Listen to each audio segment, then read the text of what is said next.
Hi friends, எல்லாருக்கும் வணக்கம். இன்னைக்கு நாம சேமியா பாயாசம் எப்படி பண்றதுன்னு பார்க்கலாம். ஒரு pan வச்சுக்கலாம். ஒரு 3 ஸ்பூன் நெய் ஆட் பண்ணிக்கலாம்.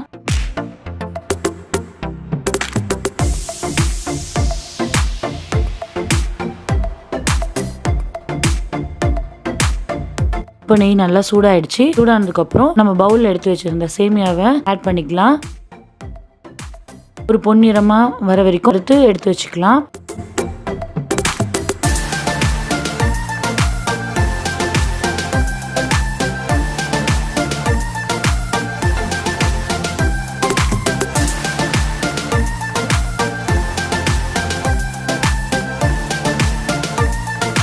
இந்த சேமியா வறுத்து எடுத்தாச்சு. இப்போ முந்திரி திராட்சை வறுத்து எடுத்துக்கலாம்.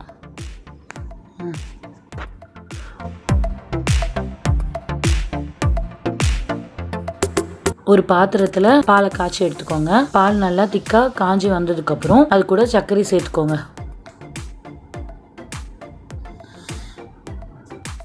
இப்போ பாயாசம் வாசனைக்காக கொஞ்சம் பட்டை லவங்கம் ஏலக்காய் நான் சேர்த்துக்கிறேன்.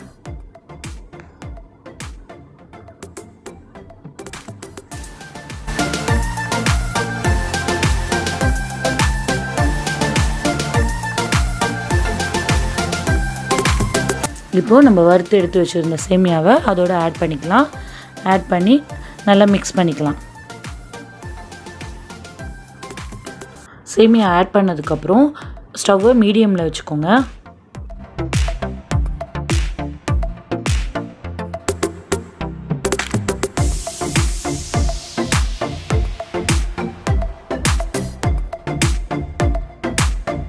இந்த மாதிரி நல்லா திக்காக வந்ததுக்கப்புறம் ஸ்டவ் ஆஃப் பண்ணிவிட்டு இறக்கி வச்சுக்கலாம். இப்போ நம்ம சுவையான பாயாசம் இப்போ ரெடி ஆகிடுச்சு. இந்த வீடியோ உங்களுக்கு பிடிச்சிருந்ததுன்னா லைக் பண்ணுங்கள், எங்கள் சேனலை சப்ஸ்கிரைப் பண்ணுங்கள். தேங்க்யூ.